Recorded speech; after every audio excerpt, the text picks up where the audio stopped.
Sir, ಈಗ ತಿರುಪತಿಯ ಲಡ್ಡು ವಿಚಾರ ಗಮನಿಸ್ತಾ ಇದ್ರಿ ಅಂದ್ರೆ ಅಲ್ಲಿ ವ್ಯವಸ್ಥಿತವಾಗಿ ಲಡ್ಡು ಒಳಗಡೆ ಮಿಶ್ರಣ ಮಾಡೋ ಕೆಲಸ ಆಗೋಯ್ತಾ?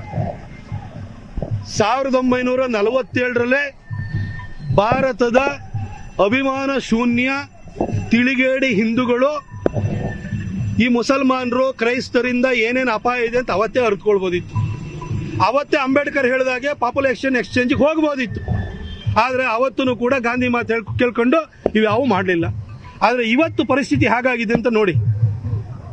ಜಮ್ಮು ಕಾಶ್ಮೀರ ಒಂದು ರಾಜ್ಯ ಮುಸಲ್ಮಾನರ ಕೈಗೆ ಹೋದ ಕೂಡಲೇ ಅಲ್ಲಿರುವಂಥ ಕಾಶ್ಮೀರಿ ಪಂಡಿತರನ್ನ ಸಾರಾಸಗಟಾಗಿ ಆಚೆ ದಬ್ಬಿದ್ರು. ಆಂಧ್ರ ಪ್ರದೇಶ ಒಂದು ರಾಜ್ಯ ಕ್ರೈಸ್ತನ ಕೈಗೆ ಸಿಕ್ತು. ಪವಿತ್ರವಾದಂಥ ತಿರುಪತಿ ತಿಮ್ಮಪ್ಪನ ಲಡ್ಡುನಲ್ಲಿ ಹಂದಿ ಕೊಬ್ಬು, ದನದ ಕೊಬ್ಬು, ಮೀನಿನೆಣ್ಣೆಯನ್ನು ಹಾಕುವಂತಹ ಕುಕೃತ್ಯವನ್ನು ಮಾಡಿ ಇಡೀ ಹಿಂದೂಗಳ ನಂಬಿಕೆಗೆ ಹೊಡೆಯುವಂಥ ಕೆಲಸವನ್ನ ಜಗನ್ಮೋಹನ್ ರೆಡ್ಡಿ ಎಂಬ ಕ್ರೈಸ್ತ ಮಾಡಿದ್ದಾನೆ. ಇನ್ನಾದರೂ ಕೂಡ ಹಿಂದೂಗಳು ಅರ್ಥ ಮಾಡ್ಕೊಳ್ಬೇಕು.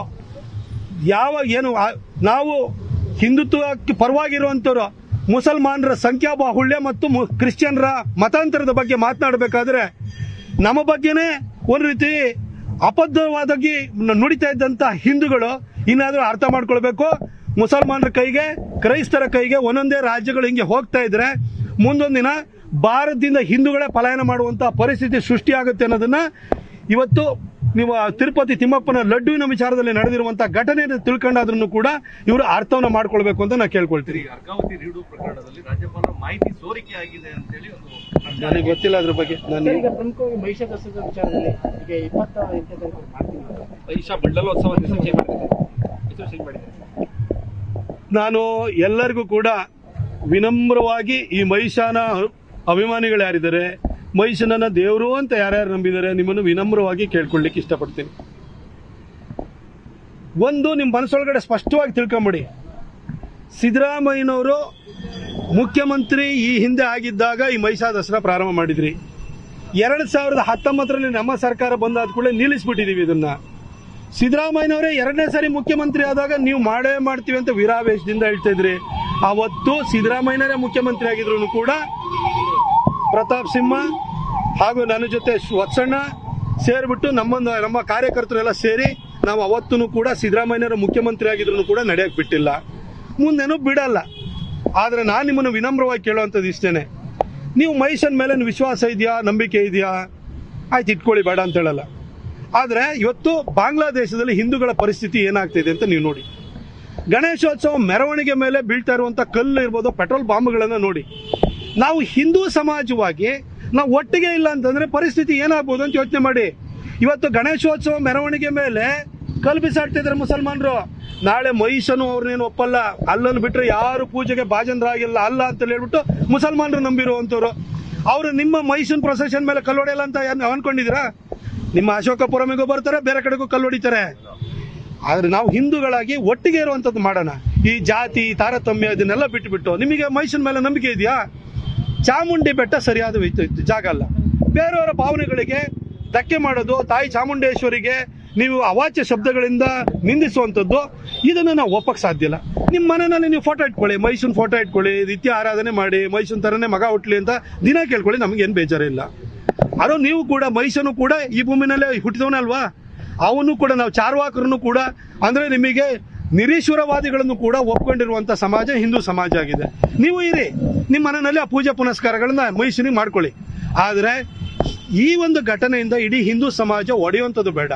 ತಾಯಿ ಚಾಮುಂಡಿಗೆ ಅವಮಾನ ಮಾಡುವಂಥದ್ದು, ಬೆಟ್ಟಕ್ಕೆ ಹೋಗುವಂಥದ್ದು, ಇದನ್ನು ಈ ಅನಾಚಾರವನ್ನು ನೀವು ನಿಲ್ಲಿಸಿ ಅಂತೇಳಿ ನಾನು ಕೇಳ್ಕೊಳ್ತೀನಿ. ಯಾರ್ಯಾರು ಮಹಿಷಾ ದಸರಾವನ್ನು ಮಾಡಬೇಕು ಅಂತೇಳಿ ಹೇಳಿ ಇಷ್ಟು ವರ್ಷದಿಂದ ಪ್ರಯತ್ನ ಮಾಡ್ತಿದ್ರಿ, 2019 ನಾವು ನಿಲ್ಲಿಸಿದ ನಂತರನೂ ಕೂಡ ಪ್ರತಿ ಸಾರಿ ದಸರಾ ಬಂದು ಕೂಡಲೇ ಈ ರೀತಿ ಅಪಸ್ವರ ಎತ್ತುತ್ತೀರಿ. ನಿಮ್ಮನ್ನೂ ಕೇಳ್ಕೊಳ್ತೀನಿ, ದಯವಿಟ್ಟು ಮೈಸೂರಿಗರು ಶ್ರದ್ಧೆಯಿಂದ ವಿಜೃಂಭಣೆಯಿಂದ ಮಾಡುವಂಥ ದಸರಾ ಟೈಮ್ ಒಳಗಡೆ ಈ ತಗಾದೆ ತೆಗೆಯುವಂಥದ್ದು, ಅಪಸ್ವರವನ್ನು ಎತ್ತುವಂಥದ್ದು, ಈ ಕರ್ಕಶ ಧ್ವನಿಯಲ್ಲಿ ಮಾತಾಡುವಂಥದ್ದು ಇದನ್ನು ಬಿಟ್ಟುಬಿಡಿ. ನಿಮ್ಮ ಮನೆಯಲ್ಲಿ ಆರಾಧನೆ ಮಾಡ್ಕೊಳ್ಳಿ, ನಮ್ದೇನು ತಕರಾರಿಲ್ಲ. ಆದರೆ ಹಿಂದೂ ಸೊಸೈಟಿಯಾಗಿ ನಾವೆಲ್ಲ ಒಟ್ಟಿಗೆ ಇರೋಣ ಅಂತ ನಾನು ಹೇಳಲಿಕ್ಕೆ ಬಯಸ್ತೀನಿ. 28ನೇ ತಾರೀಕು ಇವರು ಕಳೆದ ವರ್ಷನೂ ಕೂಡ ಮಹಿಷಾ ದಸರಾ ಮಾಡೇ ಮಾಡ್ತೀವಿ ಅಂತ ಹೇಳ್ಬಿಟ್ಟು ಬಹಳ ವೀರಾವೇಶದಿಂದ ಮಾತಾಡಿದ್ರು. ಕಳೆದ ವರ್ಷನೂ ಕೂಡ ಮಹಿಷಾ ದಸರಾ ಮಾಡೇ ಮಾಡ್ತೀವಿ ಅಂತ ಬಹಳ ವೀರಾವೇಶದಿಂದ ಮಾತಾಡಿ ಯಾರು ಬಂದರೂ ತಡೆಯೋಕ್ಕಾಗಲ್ಲ. ತಡೆದ್ವಾ ಇಲ್ವಾ? ಈ ಸರಿನೂ ತಡಿತೀವಿ. 29ನೇ ತಾರೀಕು ನೀವು ಮಹಿಷಾ ದಸರಾನ ಮಾಡ್ತೀವಿ, ಚಾಮುಂಡಿ ಬೆಟ್ಟಕ್ಕೆ ಹೋಗ್ತೀವಿ. ಅಲ್ಲಿ ಹೋಗಿ ನಿಮಗೆ ಮಹಿಷಾಸುರನ ಸ್ಟ್ಯಾಚ್ಯೂಗೆ ನೀವು ಹಾರ ಹಾಕ್ತೀರಿ, ಅಲ್ಲಿ ನೀವೇನೋ ಕಾರ್ಯಕ್ರಮ ಮಾಡ್ತೀರಿ ಅಂತಂದ್ರೆ ಅದೇ ದಿನ ಮೈಸೂರಿಂದ ನಾವು ಟೌನ್ ಹಾಲಿಂದಲೇ ಚಾಮುಂಡಿ ಬೆಟ್ಟ ಚಲೋ ಅಂತ ಹೇಳಿ ನಾವು ಕೂಡ ಹಿಂದೂ ಪರ ಸಂಘಟನೆಗಳು ತಾಯಿ ಚಾಮುಂಡೇಶ್ವರಿಯ ಭಕ್ತರನ್ನೆಲ್ಲ ಒಟ್ಟುಗೂಡಿಸಿ ನಾವು ಕೂಡ ಪ್ರೊಸೆಷನ್ ಅಲ್ಲಿ ಚಾಮುಂಡಿ ಬೆಟ್ಟಕ್ಕೆ ಹೋಗ್ತೀವಿ. ಮಹಿಷಾಸುರ ಸ್ಟ್ಯಾಚ್ಯೂ ಹತ್ರಕ್ಕೂ ನಾವು ಕೂಡ ಬರ್ತೀವಿ. ನೋಡೋಣ ಯಾರು ಮಾಡ್ತಾರೆ, ನೋಡೇ ಬಿಡೋಣ. ಮಹಿಷ ಭಕ್ತರಿಗೆ ನಿಮಗೆ ಕೈ ಮೇಲಾಗುತ್ತೋ ಅಥವಾ ಚಾಮುಂಡಿ ಭಕ್ತರ ಕೈ ಮೇಲಾಗುತ್ತೋ ನೋಡೇ ಬಿಡೋಣ. ಆದರೆ ಈ ಸಂಘರ್ಷದ ಆಚೆಗೂ ಹೇಳ್ತೀನಿ, ನೀವು ನಿಮ್ಮ ಮನೆ ಒಳಗಡೆ ಪೂಜೆ ಮಾಡ್ಕೊಳ್ತೀರಾ ಮಾಡ್ಕೊಳ್ಳಿ.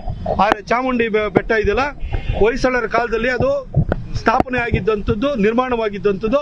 ಅಲ್ಲಿ ತಾಯಿ ಚಾಮುಂಡಿ ಇದ್ದಾಳೆ, ಮಹಾಬಲೇಶ್ವರ ಇದ್ದಾರೆ. ಅಲ್ಲಿ ಮಹಿಷಾಸುರನಿಗೆ ಜಾಗ ಇಲ್ಲ.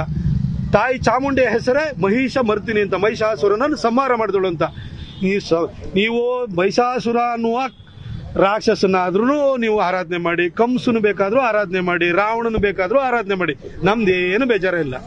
ಆದರೆ ತಾಯಿ ಚಾಮುಂಡಿ ಬೆಟ್ಟ ಸೂಕ್ತವಾದ ಜಾಗ ಅಲ್ಲ. ನ್ಯೂಸ್ ಫಸ್ಟ್ ನಿರ್ಭೀತಿಯಿಂದ ನಿಮ್ಮ ಪರವಾಗಿ.